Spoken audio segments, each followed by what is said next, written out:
নমস্কার বন্ধুরা আমি এখানে 3টে ডিম নিয়ে নিয়েছি। আজ আমি তোমাদের একটা আন্ডা করে করে দেখাবো। তো প্রথমে আমি ডিমগুলো মাঝখান দিয়ে আমি কেটে নেব। এইভাবে ডিমগুলো কেটে নিতে হবে।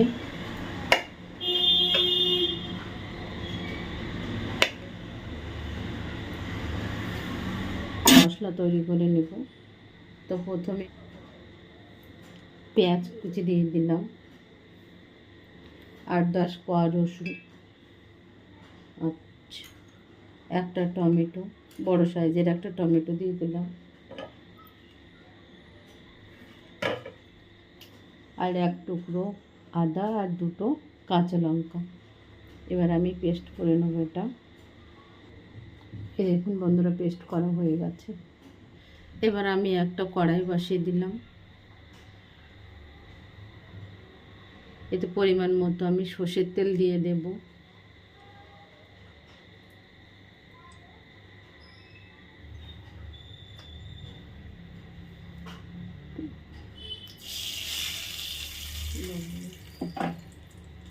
লবণ দিয়ে দিলাম আর একটু হলুদ দিয়ে দিলাম।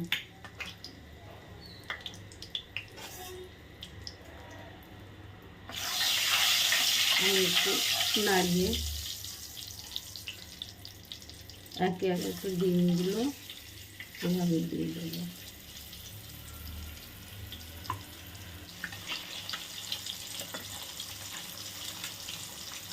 আমি এবার এই ডিমগুলো একটু লাল লাল করে আমি ভেজে নিয়ে নেব। ডিমগুলো এবার আমি এইভাবে উল্টিয়ে দিয়ে দেবো।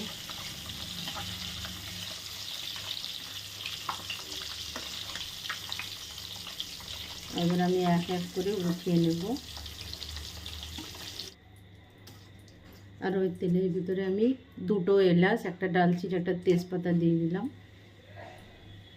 আর যে পেস্টটা আমি করে রেখেছিলাম সেটা এর ভিতরে আমি দিয়ে দেবো।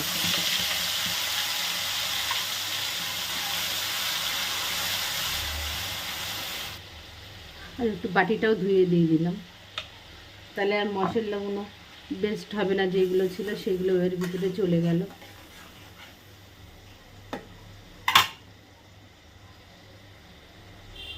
আর আমি এতে নুন দেব না, নুন আর হলুদটা দিচ্ছি না, কারণ এর ভিতরে লবণ হলুদ দিয়ে আমি ডিমটা ভেজে নিয়েছিলাম।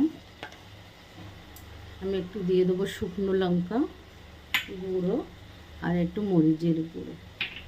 আর আমি এটা ভালো করে কষিয়ে নেব।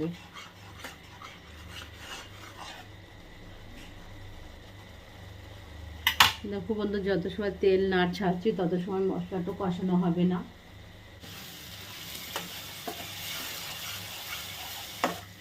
সামান্য একটু জল দিয়ে দেবো।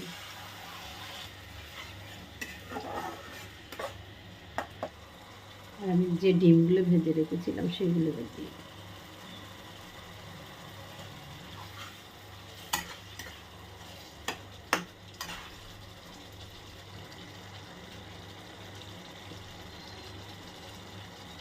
আমি একটু ধনে পাতা কুচি দিয়ে একটু নাড়িয়ে নিলাম এভাবে।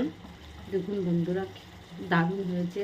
আর রুটি বা ভাতের সঙ্গে খেতে দারুণ লাগবে। তোমরা ট্রাই করো বন্ধু। আর ভালো লাগলে কমেন্ট করো, সাবস্ক্রাইব করো। Thank you.